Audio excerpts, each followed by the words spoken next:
Hey, welcome back to the Big Red Zone. We are very excited for today's show. We'll talk all about the NFL, give a little bit of a World Series update. There's some trade rumors with the NBA, with the Celtics, and the trade deadline for the NFL is coming up as well. All that and more on this week's episode of the Big Red Zone.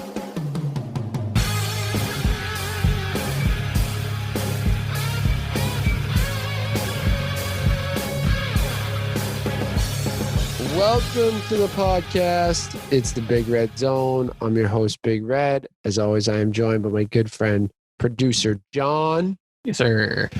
Danny Football. What up? What's up, fellas? How we doing this week? I'd be doing better if the Dodgers are about to get eliminated, man. I would feel better if I feel a lot better. If the Rays were out. I feel a lot better if the Patriots could win a football game. But, I mean, I had a hot dog for dinner, so I'm feeling pretty good. Just one? There's no way you had just one. I had a couple. I had a couple. Turned it all around, though. With the buttered rolls. That's good. I'm trying to eat healthy, too, so that was... Hell of a start. With the buttered rolls. Trying to eat healthy. Cheat days, guys. Cheat days. I've been eating pretty well. Today I had rice and quinoa and chicken for lunch. Oh, my God. Yeah, it's not as great as it sounds. Speaking of which, I want to watch this seamless transition.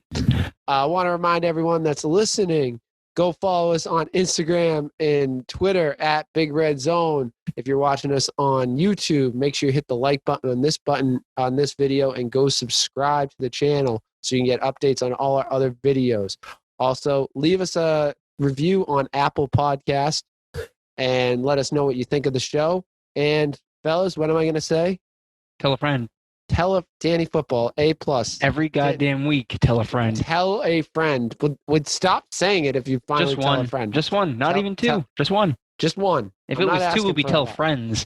Tell friends. I just said tell a friend. Yeah, we're not greedy. We're just asking, Just one. We're just asking for a little help, Little help from your friends. Just tell a friend. But without further ado, let's get into the first subject of the night, the weekend recap. It's the weekend recap. All right, so just a reminder for weekend recap, we pick 3 games from the week, usually the Patriots game, sadly, and we talk about 2 other ones and just go through it. So I think, do you want to start with the Patriots game to get now let's remember compliment sandwich. Compliment sandwich, we'll start with a good one. Let's start with Danny Football's game of the week, which is the Steelers-Titans. What do you think about the Steelers-Titans? The Steelers were in complete control, and the Titans fought their way back, but old friend Stevie G couldn't get it done, even though he's been hitting them left and right, couldn't get it done this week. Stevie G seems like every other week he has a good game, bad game, good game, bad game. I think that just comes with the territory of, the age he's at, the part of his career he's at. So, yeah, that was, it's never good to lose, but at least they came back and fought back. It's 2 undefeated teams.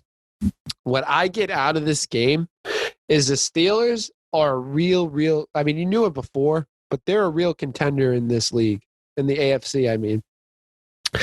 Big Ben looks as good as we've seen him. James Conner is looking very well. They got that nice, the other complimentary back. I have him in fantasy, but he gets like the goal line back, and the receivers are not well known, but they're doing very well. Big Ben is using them. The big star I thought that kind of stood out that probably won't show up that much on the stat sheet is Eric Ebron. Eric Ebron kind of opened everything up for the other guys. He got a couple big passes early, and that opened it up. Deontay Johnson, huge day, 9 receptions, 80 yards, and 2 touchdowns. Thank God, because the kid I was playing in fantasy had him on his bench. And Juju had a quiet, good day. 9 receptions, 85 yards, nothing to sneeze at, but I think if Juju can find a way to explode again, they're going to be unstoppable. They're going to be pretty close to unstoppable. They're definitely a team that can beat you a number of different ways. They got James Conner with the running game, and then this absolute stable of wide receivers. Is Juju going to beat you today? Is it going to be Johnson and Ebron? Is Claypool. Claypool was non-existent, but he has had two or three. But he can pop in any game. He could pop any game. Any of these guys can pop. Right. And they just poured the dirt on. I mean, 24-7 at half, and then the Titans make a run at it. But the Steelers are definitely going to be a problem in the AFC. Man, this is a loaded team. And the thing that's interesting about them is it's not just an offensive, it's a defensive way as well. TJ Watt is a monster. He is an unbelievable young talent. Mika Fitzpatrick was a great ad last year. He's great. Cameron Hayward, you can go down the line. Joe Hayden in the secondary, Vince Williams, 9 tackles for Vince Williams and a sack. You can go down the line. Cam Sutton. Like, there's a lot of good players on this roster, defensive roster, and they're going to beat you both ways. So there's a reason why they're undefeated. And I'll tell you what, I think they could get, based on what I've seen from Kansas City over the last few weeks. Now, they ended up blowing them out, we won't talk about it, but the Broncos this past week. I still think that they can, I think this offense is as good as them. Maybe not the talent, like, players on there. Like, obviously the talent, like Tyreek Hill, Travis Kelce, Clyde Edwards-Helaire, like Le'Veon Bell. These guys have big names. Patrick Mahomes. They have all these big names. But that offense can hang right with them. And they definitely have the depth to hang up, man. They definitely have to hang with them. They definitely have the depth to hang with them. So I'm fully expecting, and not taking anything away from the Titans, because I think they'll be there in the end. Remember, they were in the AFC Championship game a year ago. So I think they'll be okay.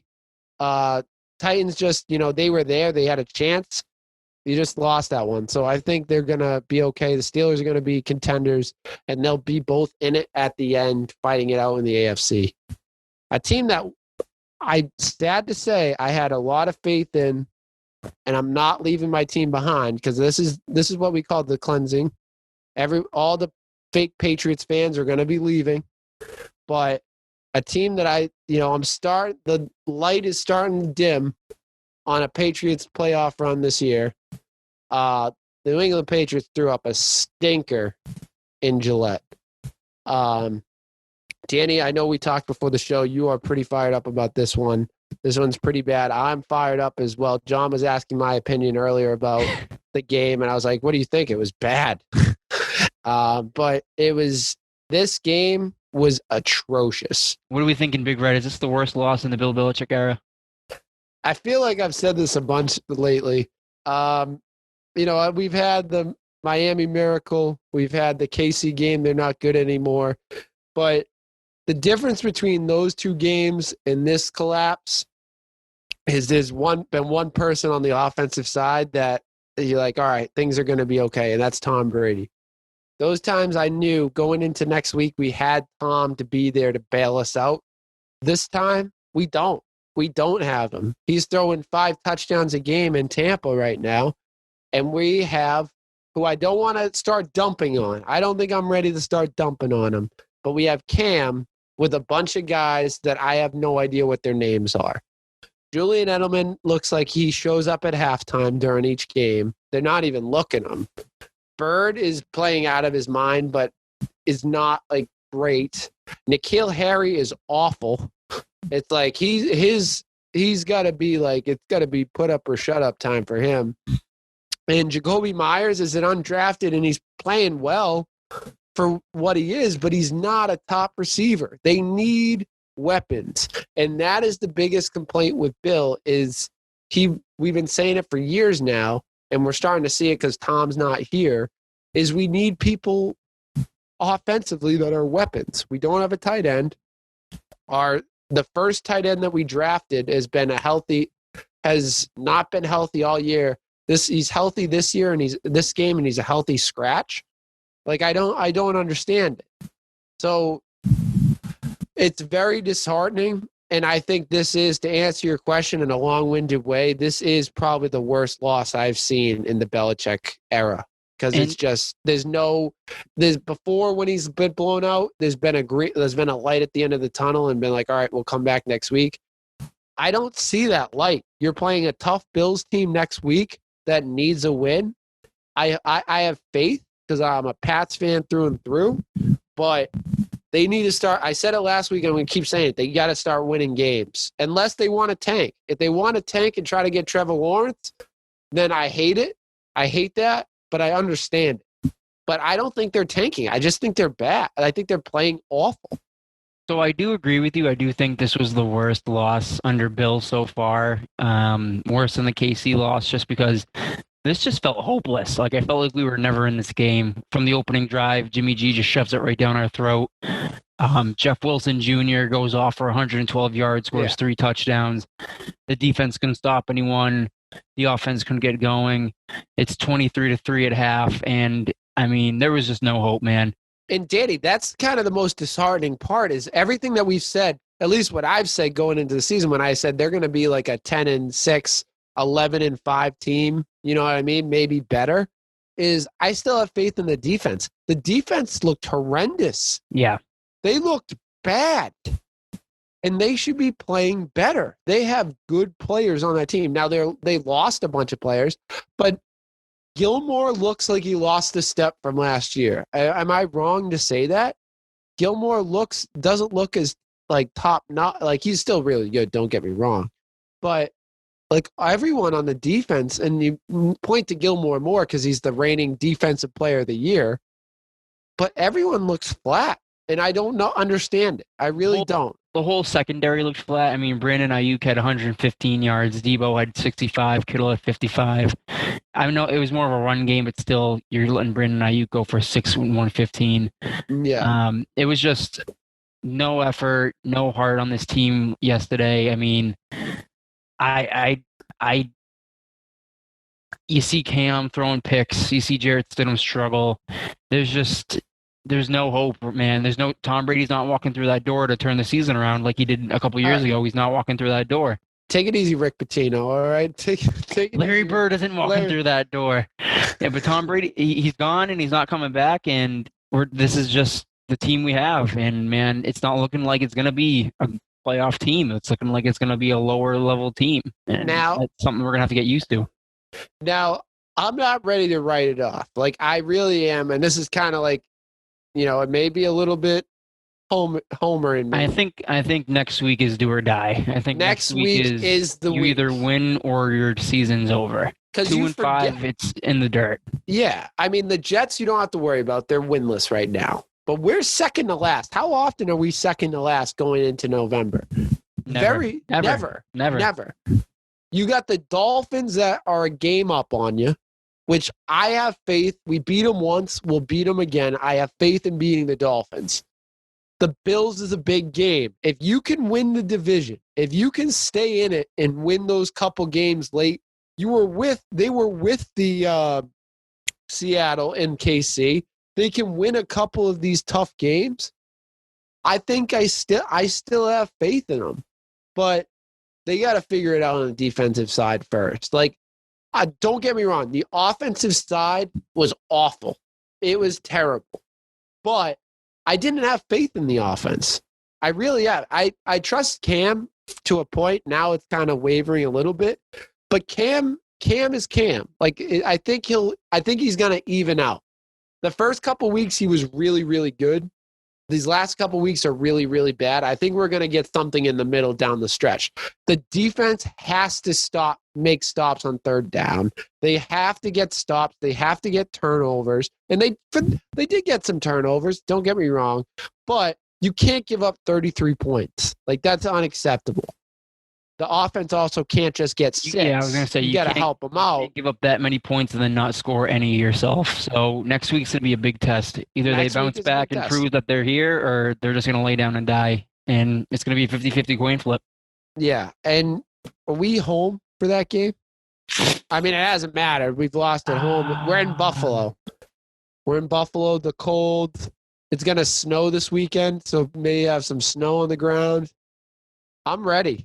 I think this is it. This is the game that we're going to talk about in a couple weeks and say like either this was the turning point or this was the moment that we knew it was over. And I don't know. I hope it isn't. I hope we go on a quick run here. I think they can do it. I think I'm not ready to write off Cam just yet. I think, 2 weeks ago, he sat out for 2 weeks and like you're playing, with no practice. It's hard to justify that. But the next 2 weeks is in the Patriots' court. They play the Bills and the Jets. Those are 2 games you got to win. Like those are 2 must-win games. And then you go in against Baltimore. In Baltimore, it's like, you're probably going to take a licking, right? You're probably going to get creamed, right? And knowing the Patriots, though, they'll win that game. They won't win against the Broncos. I said it's like I planned on them losing against the 49ers going into the season, and I planned on them losing to the Ravens. I didn't plan on them losing to the Broncos. But it's just like the Patriots to lose to like a Broncos team and then beat the Ravens. If I don't see any signs of life next week, man, we're gonna get trucked by Baltimore. It's gonna be a bad game. Oh, absolutely. I don't have much faith, but one game at a time. Bills are next week. It's a must-win game. I think they're gonna go back to the drawing board, and they're gonna, Bill's gonna They gotta erase that entire board and start new, man, because there's nothing to build off of. And who knows? We may get a couple new guys in the building and see if we can make a run. I don't know. The defense didn't look bad, and the offense looked terrible. Cam made a lot of bad throws.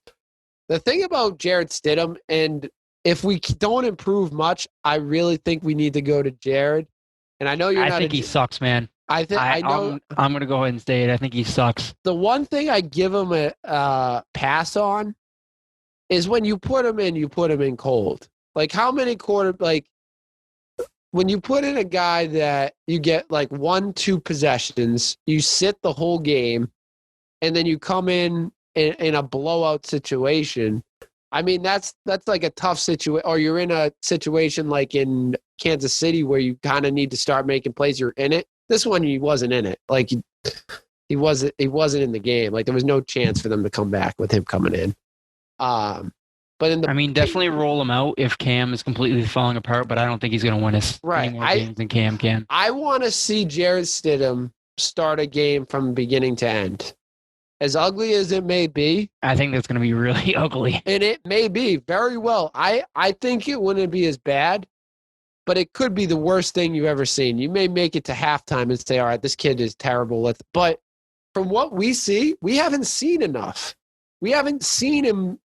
We've seen him in the third quarter a little bit and a little bit of the fourth quarter in like every other game. We haven't seen enough sample size for Jarrett Stidham.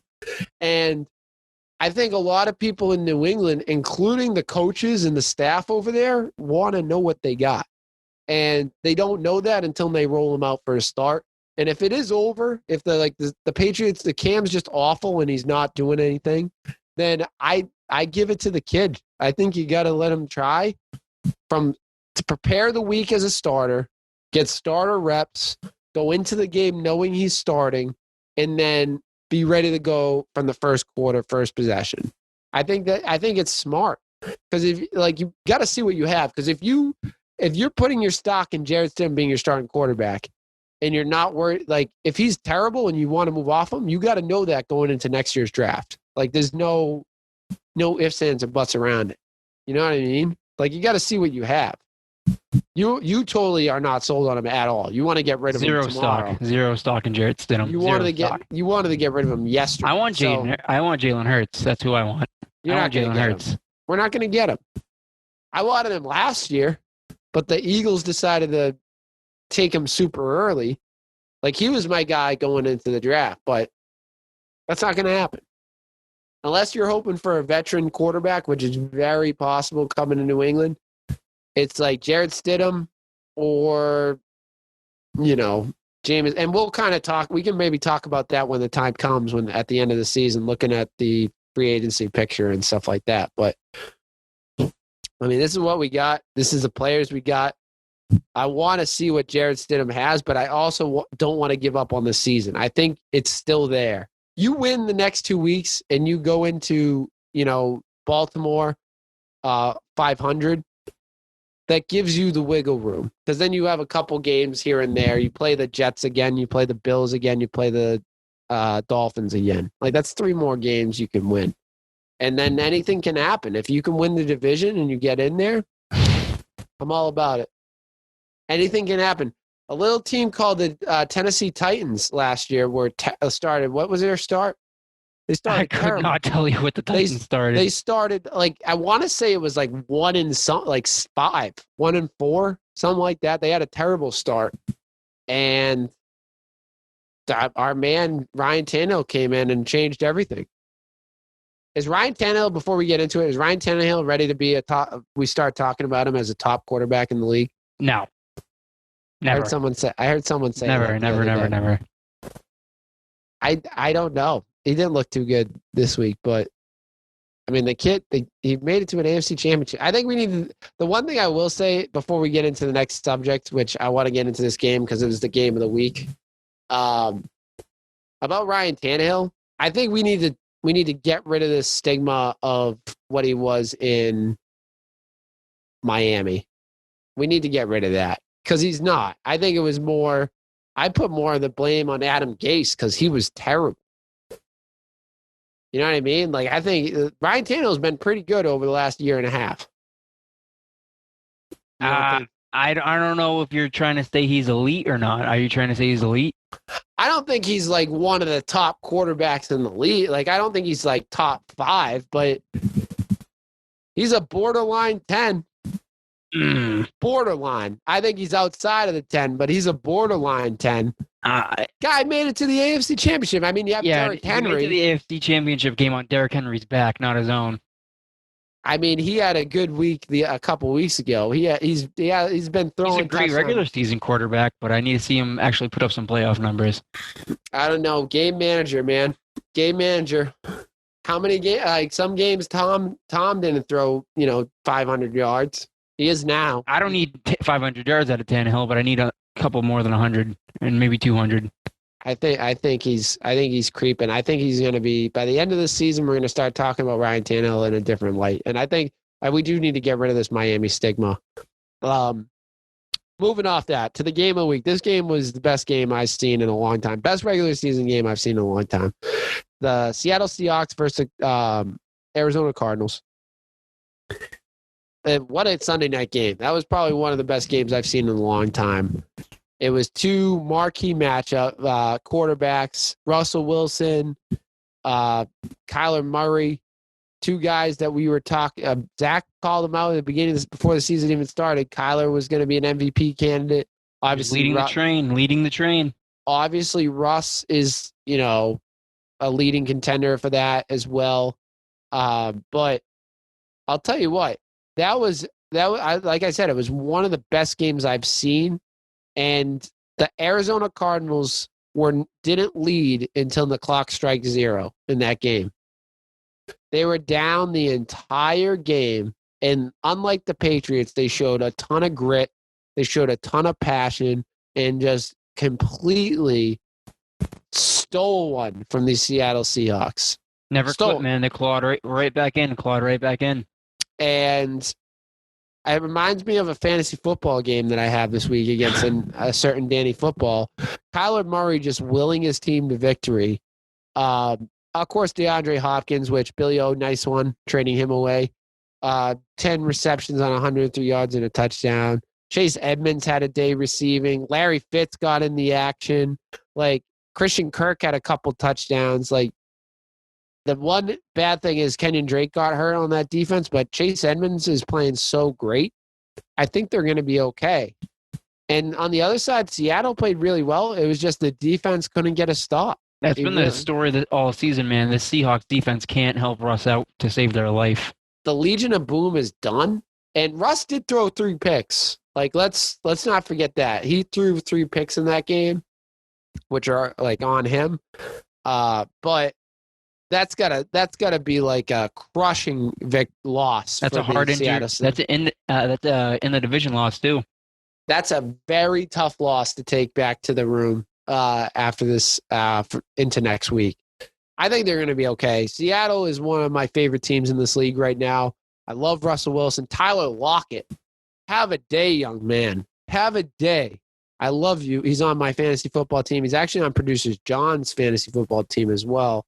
200 yards, which is, I think that's the most I've seen in a long time.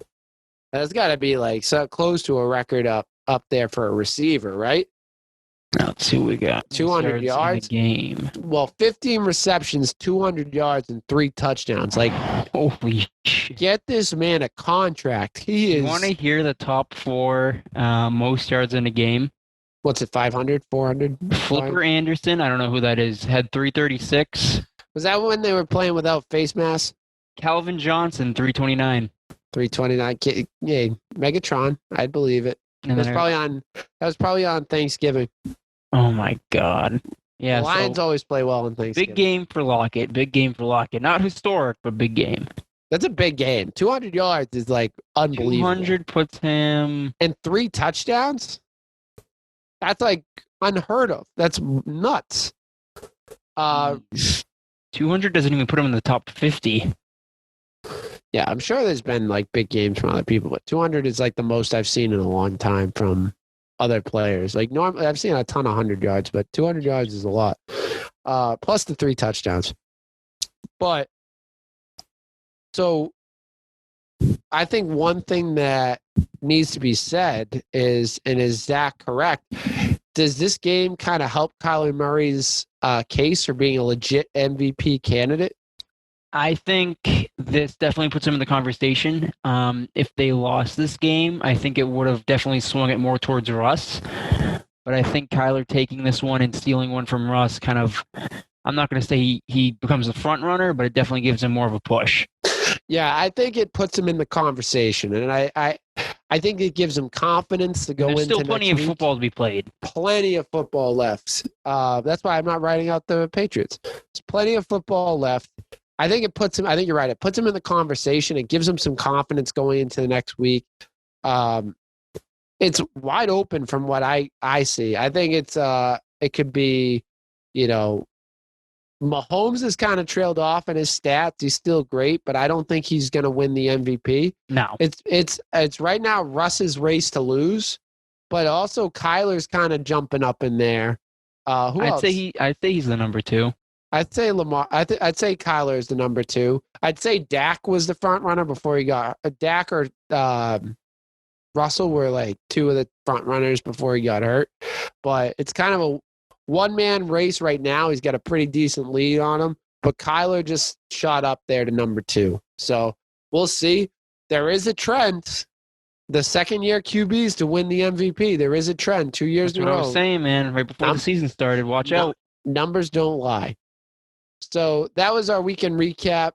Let us know what you think of that, and if there's any games that what was your favorite game of the week in the comments on YouTube or on Instagram, whatever you would like, or DM us on Instagram or Twitter. Let's get into our next segment. It's a fan favorite, picks of the week. Picks of the week.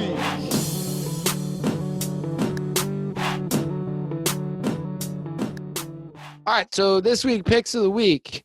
Zach had a tough week last week. He had 2 games because he had to make up for it. He lost them both. I had the Steelers over the Titans, dude. Oh, you did? Oh, you were. Oh my God. You were 0-2? Yeah, I was 0-2. Oh my, how embarrassing. Oh my. Maybe you'll have to pull up our fantasy score. Hold on, let me pull it up. Stop it. Robert Woods. Wait for Robert Woods. 116 to 92. 116. The game hasn't started yet, right? Woods has a 2.3. Oh, the game has started. They're in the second quarter. Oh no, that's not a good sign. That's not a good sign. Now you're going to distract me with this. Yeah, 1 out of 1. We had the Steelers win, and we had the Patriots loss. But we're going to ride the Steelers train. I'm going to go Steelers over Ravens. I don't think Lamar is going to get it done. I think Big Ben's just going to find a new receiver to throw it to this week, and they're going to bury the Ravens. Charles Claypool going to go off this week? Maybe this is the Juju game. Maybe this is the Juju breakout This game. could be the Juju game. Now, I talked a little bit about it before. I'm going to say it again. I'm going to die on the sword, Danny Football, for my pick of the week. I'm going Patriots over Bills. Lock it in. Damn. I think it's going to be the game that they figure out. It separates the men from the boys. I think every And- Patriots game we've chosen, they've lost. Well, you know what? They're not going to lose this game. It's going to Not stop this a one. trend. It's going to stop a trend. Shoot until you miss, baby. Shoot until you miss. Until you miss. They're bound to win one of these games. They're gonna. I think they're gonna pull it off. I think Bill's gonna have go into practice, have a long week at practice. I think they're gonna try to come up with a new game plan for Cam. Try to go back to what was working in the beginning with a lot. Excuse me, a lot of runs, short routes, a lot of option plays. I think the defense is going to figure out. They got to figure out how to stop the run. They can't. They haven't been able to stop the run all year. The secondary, I give them a pass because they've been really good over the last, over the season. The last couple of games, they've been pretty awful. But I think the Patriots are going to figure it out. Beat the Bills. This might be the first time I don't know. They're probably going to be underdogs in that game. On the road in Buffalo against the division leaders. I think they're going to be underdogs. But I'm going Patriots over Bills. And we'll see. Maybe Danny Football will tie it up. Maybe I'll just go over 500. I'm 2-2 right now on the season. Danny is 1-3. So moving right along, we're going to go into our waiver pickups of the week. I'm going with a guy that's been in the league for a while, but is on a new team this year, right? This year, and last year was his first year there. I think this is his first year there. Nelson Aguilar, wide receiver. I feel like I'm doing the draft. Wide receiver, Las Vegas Raiders. He's only rostered in 1.8% of fantasy leagues on ESPN. Past week, he had 5 receptions, 107 yards, and a touchdown. And he's had a touchdown in each of his last 3 games and at least 40 yards in those games. Obviously, he had the 100 yards in this last game. So, I like to pick guys that had low percentage rostered and also have had a consistency over the last few weeks. Nelson Aguilar has done that. He's a veteran in the league. He's starting to gain a little trust with his quarterback and Derek Carr, who likes to sling it. So I'd say it's worth picking up a waiver on Nelson Aguilar. Danny, what's your... Let me see what I got. Pull it up. I'm going to go Wayne Gallman, running back for the Giants. Don't do it. Looking like he's going to take the job from Devontae Freeman. Had a 16.4 last week against the Eagles. He has the Bucs defense this week though. But I think if he's going to end up taking that job from Freeman and become the bell cow with all the running back injuries we've seen, you might as well take a waiver. 0.7% owned. Let me tell you something. I took a waiver claim on Wayne Gallman and started him last year when what's his name? When Saquon, when Barkley went out, and he screwed me in fantasy football. So I will never pick up Wayne Gallman, but I think it's a good waiver pickup. I think it's worth putting a claim on him and getting him now before he can't be. Get him now before another running back gets hurt. That's right.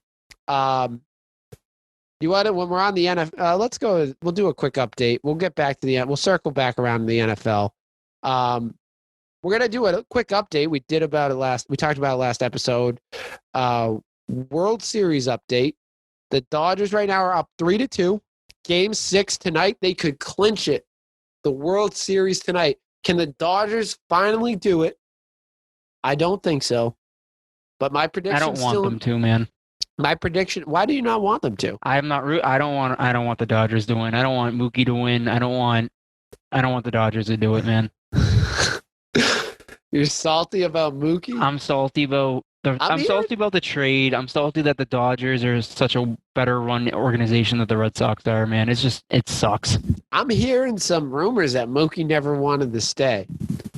Of course, the Red Sox are going to say that. Red Sox ownership probably leaked that they want to save face and make it sound like they had to trade him, and he wasn't going to stay. That would make me feel a lot better if that was actually the case. If that turns out to be true, then I would feel a lot better. Just believe it, so you feel better. Believe in things that make you feel better. I think you believe it. I think it's good. I do think Mookie was kind of done with Boston. You heard rumblings about it. I think he's also a business guy, and every part of his contract. If you looked back to Mookie in his contract negotiations with the Red Sox, he won every single one. Arbitration, his rookie contract, he asked for a couple more, like $1,000 or $1 million. I forget what it was. He asked for more money until the last, or he said, I'm going to college. I'm going to do another year. And like soon, close to the deadline, the Red Sox agreed and was like, fine, we'll give you the money. Every point of his contract, the Red Sox were like, kind of fought him a little bit, and he held his ground. So I'm not really surprised. And I think he was kind of done. He beats to his own drum. Wanted to go to a team. He kind of saw the writing was on the wall with the, even if they sign him, that means they're not getting anyone in to help pitching and stuff like that. So I think he wanted out. He wanted to go win a championship. I can't blame him, and get paid to do it. So I can't blame him, but I don't know. That's a tough situation. It just hurts that we're only 2 seasons removed from the greatest Red Sox season ever, and we're not even close to the World Series, man. But that's what the Red Sox do. We win the World Series. Not even close. I want consistency, man. The Red Sox are the biggest. The lows are low, man. The lows are low. The biggest 0 to 60 team I've ever seen in my life. You will go back to the 2012 team, right? 2012, we had the worst team in baseball. We win the championship. The next year, we missed the playoffs. Right? Didn't we miss the playoffs in 2014? Or was that the Poppy year? Or we lost early. It was like, I think we lost early. It's just a complete up and down. Like it's and then we win the World Series, miss the playoffs. We miss the playoffs, make the World Series and win, lose. You know what I mean? It's like biggest zero. The lows are low. We just need to find another Johnny Gomes, and we're going to win next year. Get another Johnny Gomes. We need a little bit more than that. But I don't know. I honestly could care less. I'm rooting for the Rays. It gives me a little confidence in Chaim Bloom's ability to put together a roster. And if they win, then I feel a lot more confident in him. I already feel confident. I actually like Chaim Bloom. I don't blame him for the Mookie trade. I blame it on management. I've said it a million times, but that's a good point. Give him an off-season work. Give him some time. I think he's got to work his magic. Just need some time. My prediction is still in play, though. I said Rays in 7. And the way this series, I had Rays in 6. The way the series is gone, Dodgers win 1, Rays win 1. Dodgers win 1, Rays win 1. With that logic, the Dodgers should win in Game 7, but I think the Rays are going to break the streak and win 2 in a row. I really do. Another big red prediction. Write it down. Lock it in. So that's pretty. I mean, we're waiting on Game 6 to happen. We'll know who wins the World Series next week, so we can talk about it next week. Halloween episode next week.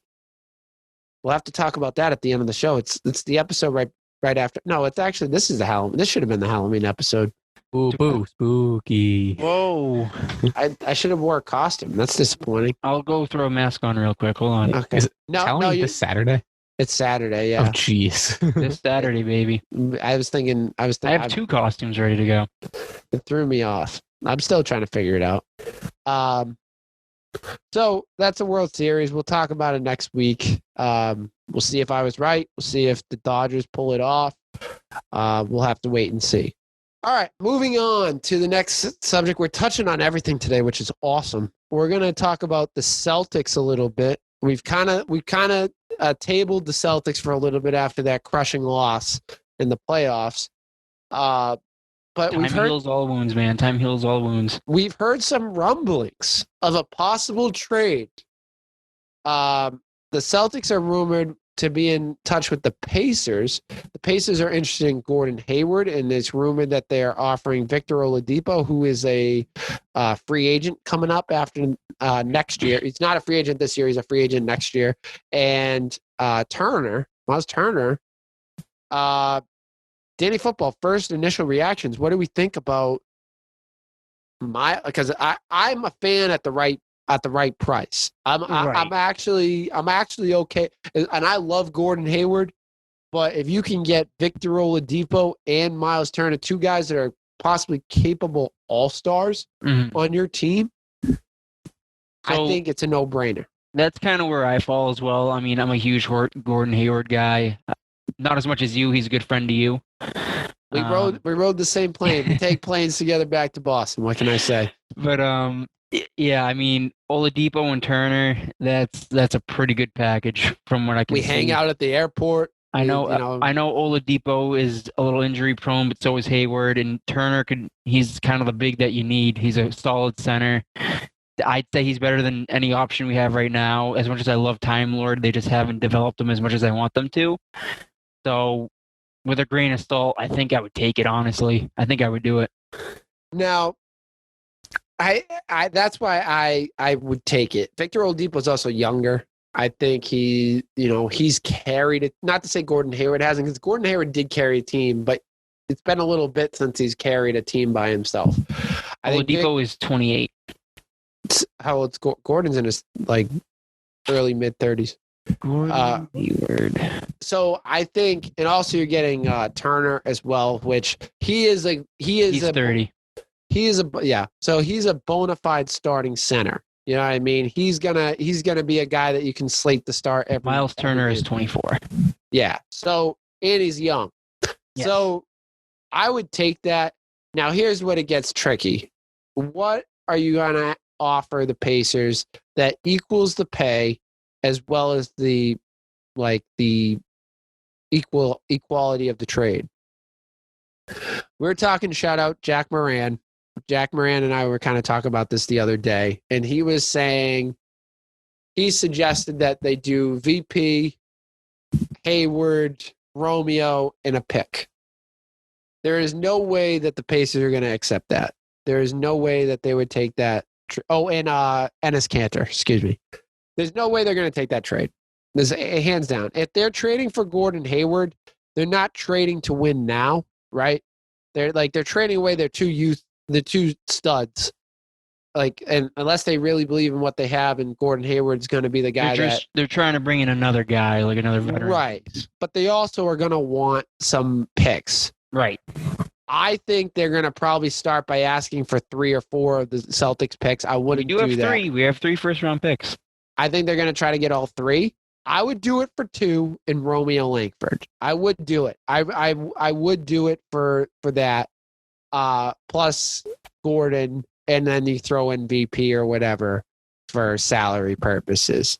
I'm tempted to say Time Lord, but I'm not ready to give up on him. I'm not ready to trade him. Lord. I would trade Kanter and anyone else before. I would trade, but Kanter he has to opt in to his contract. He has a player option this year. I would assume he would opt in.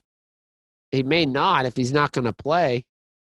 Right? He's not going to, he wants to go earn a big contract going into next year. And even if they do, the Celtics will probably buy him out or look to trade him. So I would put Kanter in the trade. I love Enes Kanter, by the way. The Celtics should use him more.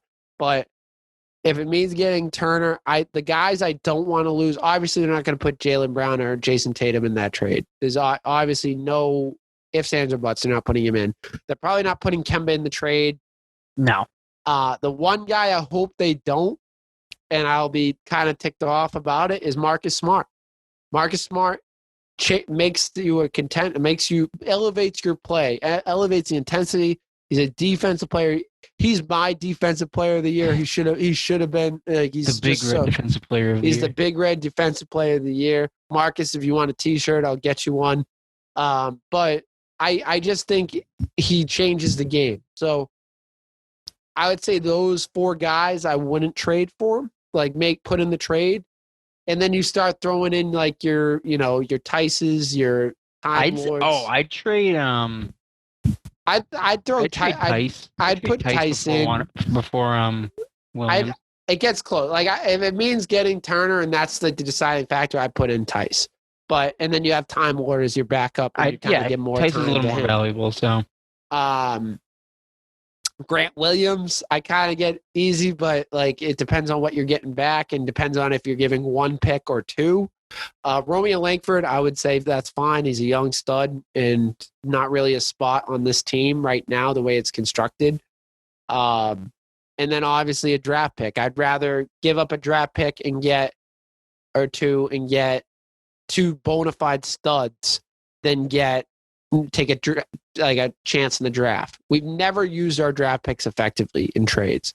So I'd rather Danny do that and either make this trade or trade up in the draft and get a young stud at the top of the draft than us just sit on 3 more picks and boost the Maine Red Claws record next year. It's pretty good, man. I watched a couple of their games. They're not bad. They're one of the best non-NBA teams. They have a good crowd, too. Just to kind of wrap it up and to build off of what you were saying, I'll fight Danny Ainge myself if he trades Marcus Smart. In the streets. It's on site. It would be a terrible move by Danny Ainge, and I'll be quite disappointed if he makes that trade. So getting into one of our final topics, kind of bringing it on home, we're going to talk about the NFL trade deadline. The deadline comes up November 1st.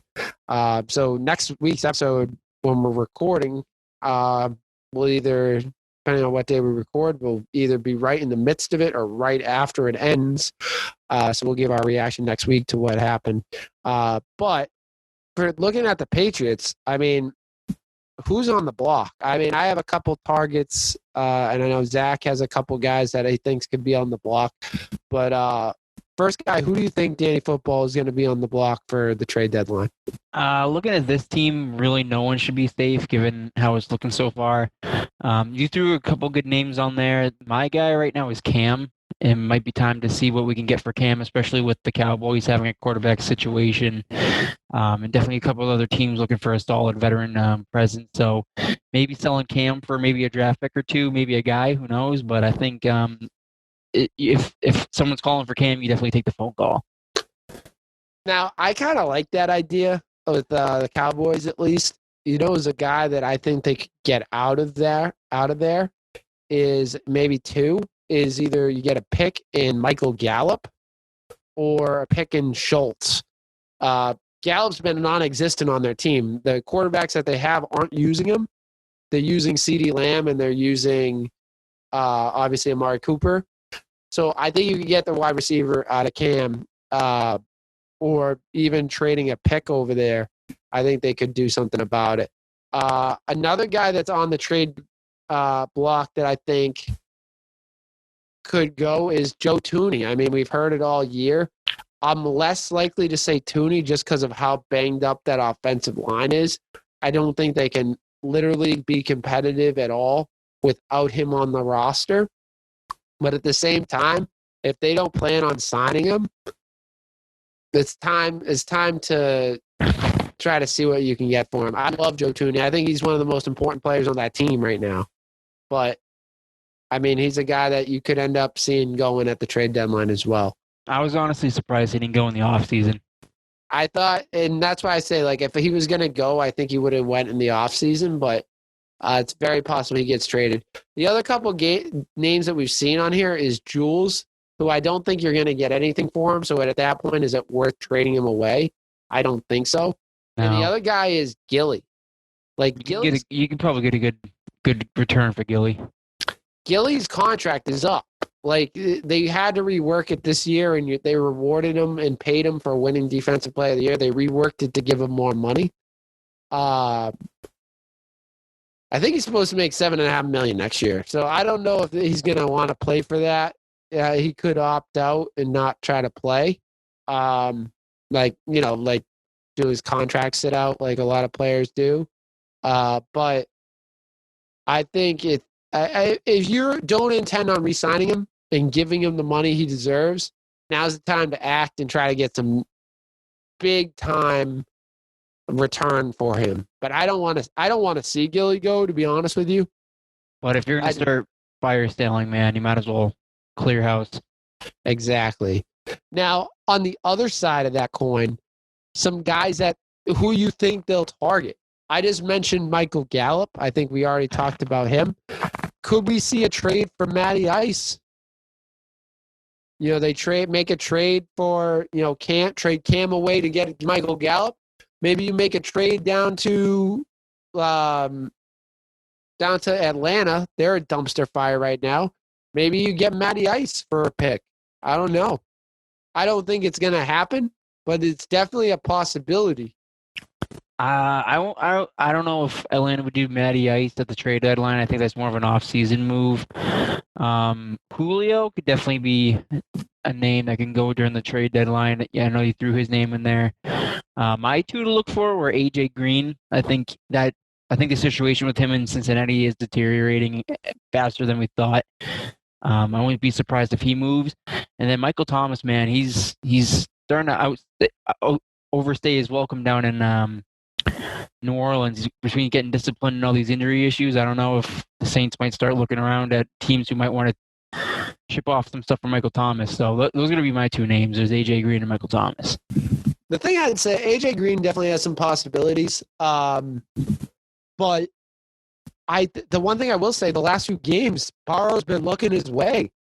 He seems happy about it. You know what I mean? I feel like that relationship isn't totally as gone as you would think. As far as Michael Thomas, I think his trade stock is really, really low right now. And it's hard to believe because he's one of the best in the league. But injuries is, I think is going to hurt them. And at that point, it's kind of like, do we want to trade Michael Thomas for, less than what we can get for him? Is it worth just keeping him on the roster? And I'm not sure. The guys I have out there, which I think are very possible, because again, I'd love to see them go out and get, I really don't know if I would love to, because I don't know if these guys, like if you get Julio or Michael Thomas, does that make you a Super Bowl contender? I don't think so. So the guys that I think that is more likely Bill to go after is John Ross. I think John Ross is like a perfect, he's a speed guy. His relationship is definitely worn out in Cincinnati. I think he's a speed guy. He's definitely better than what you have. He's been in the league a couple of years, and he's cheap. And he's like a guy. He reminds me of like a Hogan, like a kind of a guy that's going to help build for the future and be one of those guys that you can use for the next couple of years and try to make a run. The other guy is Evan Ingram. It doesn't look like the Giants aren't doing anything. It doesn't look like they're including him much in the passing game, except for last week. They looked his way a little bit more, but maybe Bill gives his old friend Joe Judge a call and says, what do you want for Evan Ingram? And that's your tight end of the future. He's still young. Yeah, it definitely wouldn't hurt to get a tight end in here. Like a guy that's actually going to catch more than one pass every 2 weeks. You know what I mean? So I wouldn't be surprised if we get John Ross or Evan Ingram or a combination. But we were talking about this before. The odds of making a big-time trade at the trade deadline are slim to none. When's the last time you saw a top NFL player get traded at the deadline? It doesn't happen often. When you trade someone, even in the NBA, when you look at the NBA, same thing. It's like when you make a big-time trade, it's usually right like in the off season. You know what I mean? It's when teams are kind of have a time to sit and calculate all those moves and try to, think of what's best for their franchise. So I think if anything's going to happen, it's going to be like a John Ross, like kind of a small type, like, you trade a mid to low pick for him. You know what I mean? So I think that's all we're going to see. It's going to be much like Danny. Danny and Bill are right on the same page. They don't do a lot at trade deadlines. They don't make a lot of splash trades. So I want to get my hopes up if I'm a Patriots fan, but I like John Ross.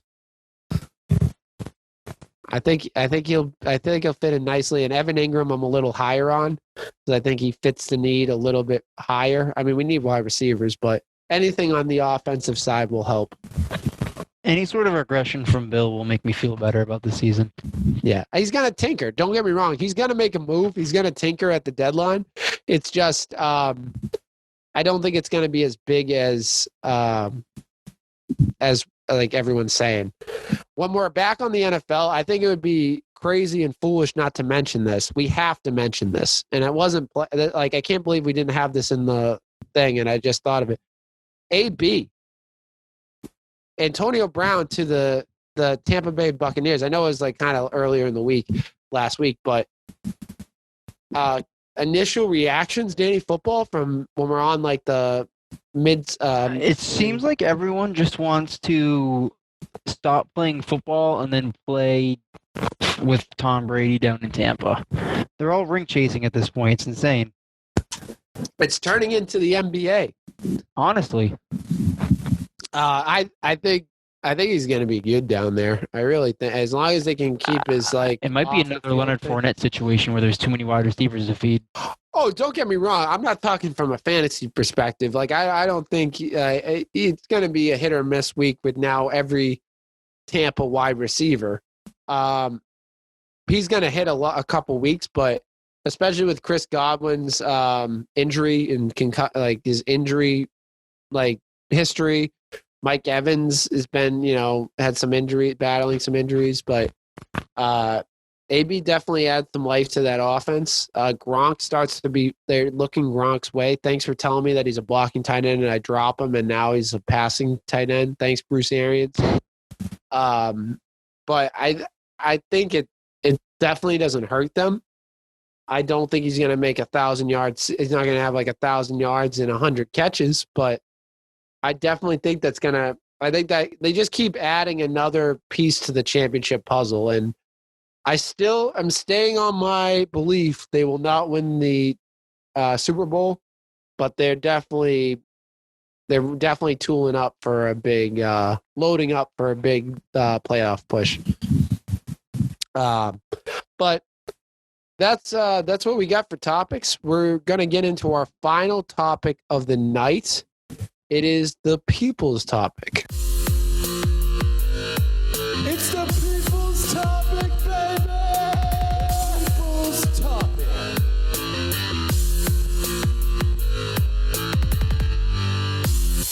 All right, so people's topic. I'm not even gonna set it up. I'm gonna give it right to John. Take it away, John. Producer John. Set us up. Tell us about the people's topic. This week is a no-nonsense people's topic. First question, we got K_Palladino. Palladino. Where does Edelman rank among top Pats receivers? Ideally, those who have just played with Brady. Oh, I think I saw this. He got snubbed. No, who got snubbed? Deion Branch got snubbed. Deion Branch got snubbed. They did the all dynasty team. That was another thing we were going to try to do this weekend. There was so much to talk about. All time, I put Moss 1. I'd put Welker 2. And then I think Jules has got to be 3 or 4. Would you put Jules above Troy Brown? I would, just because he's done it longer. You know what I mean? I don't think we got the full Troy Brown experience. You know what I mean? We've had Jules since the beginning of his career. Yeah. All right, then put him 3. But Troy Brown's close. And Deion Branch should be in there too. Deion Branch should be in that conversation too. You know? Would you put Branch above Welker? No, I think Welker's 2. Welker was good. What you're right. I mixed up my numbers. Yeah, what are you giving me that look for, Danny? Well, do you think Deion Branch was better than Welker? No. Yeah, I think Welker has about 30 records for the Patriots. So yours is Moss, Welker, Jules. Yeah. Okay. And then it's up for debate. I think Deion Branch and Troy Brown are right in there. Ocho Cinco. And that's just looking at wide receivers. Obviously Gronk is up there as well. Gronk has to be one of the top receivers that he's had. I'm putting Josh Gordon at my number 1. I love Josh Gordon. I love Josh Gordon. I still have his jersey. I was wearing that on Sunday. Josh Gordon. Good question. Second question comes from at Big Bad Eater. He asks, Big Bad Eater, shout out. Hey, get hype. Shout out to Big Bad Eater.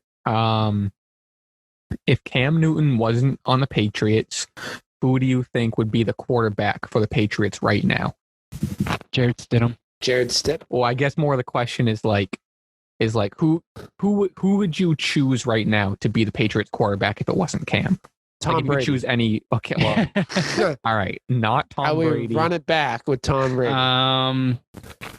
Anyone in the league? Patrick Mahomes. Are we talking Well, I would have preferred I would say either they draft Lamar Jackson. They draft Jalen Hurts or Andy Dalton, so Andy Dalton doesn't get decapitated on Sunday. They draft Lamar Jackson 2 years ago instead of drafting Sony Michel. That's what I'd prefer.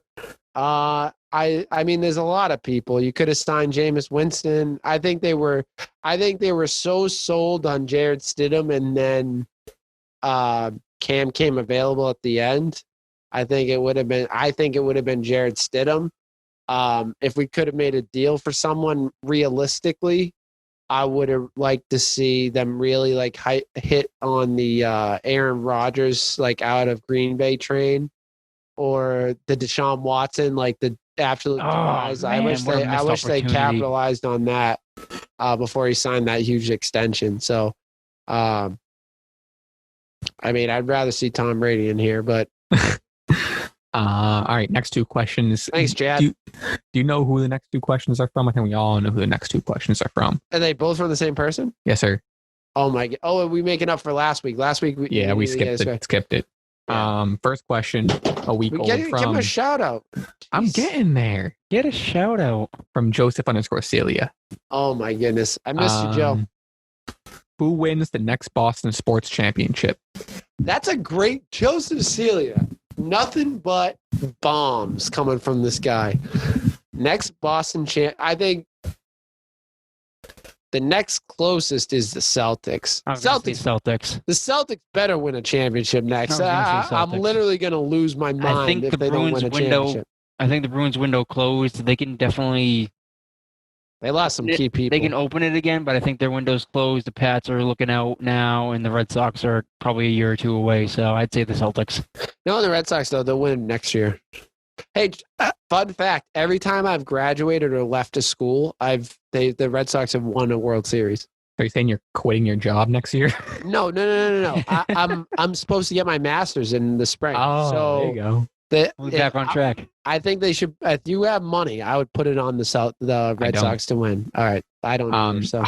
All right, hear me out. The Revolution team. They have a chance this year. They definitely have a chance. I won't say they're the favorites, but they always have a chance. They're going to qualify for the playoffs in maybe the next 1 or 2 games. If not them, Brockton Rocks. Oh my God, I'm all in. The Rocks barely missed the playoffs. The Rocks, they barely missed the playoffs. Second question from this one you might understand more than I would. Maybe it's just the wording. If you crown a championship to a retired or current athlete, which athlete would be most deserving of one? Yeah, I didn't understand. So someone who didn't win a title, but we want them to get one. That's how I took it. I wish we could understand what Joseph Celia was talking Randy about. Moss. That's a good answer. Are we talking any sport Carmelo across? Anthony? Well, he's not retired, but I think he means like any guy that ended his career ringless. But any sport? Current. It says. Let me reread it. If you crown a championship to a retired or current athlete, which athlete would be most deserving of one? Randy Moss, easy. Yeah, I don't know. I really don't know what that means. I think it means exactly. I think it would be like who didn't win a championship that deserves one. Randy Moss is a good one. I don't want to do like a current athlete because like beside like a guy like Melo, everyone's kind of has a chance to win. You know who I would go is AI. AI deserves. Oh, that's a good one too. Vic. Definitely. Vic, Charles Barkley. I would have liked to see Charles Barkley win one. Everyone gives him a hard time. OJ. Hot mic on John. He won his freedom. I'm trying to think of like other sports. Baseball. Mike Trout. Mike Trout, hands down. If the current player, Mike Trout, I hope gets a championship by the time he's the best baseball player ever to play, and he may never win a championship. That's probably my biggest baseball championship. Everyone else kind of has a chance. Babe Ruth. Babe Ruth won plenty of titles. Babe Ruth won a couple. He went on that. He got traded to the Yankees. Speaking of which, I think are we ready for Mookie to be the curse of the Mook? Not if you graduate in the spring. That's true. If we can get on that. I need to hit the books. Yeah, that doesn't for people's topic though. Yeah, if I had to pick one though, I'd probably go AI. AI or what was the other one I said? Barkley. AI, I'd probably go more. Oh, you know what I'm gonna go with? Who? I hope Big E wins the WWE title. Ooh. That's a championship. Thank you. John, way to bring it back. I like how you connect. I like how you bring it to the WWE. I like how you bring that little spice in there. I've been watching Raw for the past 2 hours. So Oh, is that really? yeah. So it was on my mind. Who's your favorite wrestler? Rey Mysterio. It doesn't matter who your there it favorite is. wrestler is. I already said it. I already got it out. What'd you say? I already got it out. What? Oh my What? God. Do you know who did that? Yeah, it's Stone Cold. Nice. Ooh, nice. I've been reading up. I've been studying. I've been studying a little bit. But I think that, like John said, that does it for the people's topic. Remember, you can write in anytime because John didn't plug. I was giving you the plugs, but it was a no nonsense people's topic. I didn't know it was a nonsense people's topic this week. Write in anytime on our Instagram or Twitter at Big Red Zone. You can also find us on YouTube. Hit the like button and subscribe to the channel. Or you can find us subscribe on Spotify or Apple Podcasts. Leave a review on Apple Podcasts and tell a friend, people. Tell a friend. That does it for this week's episode. I want to thank Danny Football, producer John, for joining us this week. Have a great week, everyone.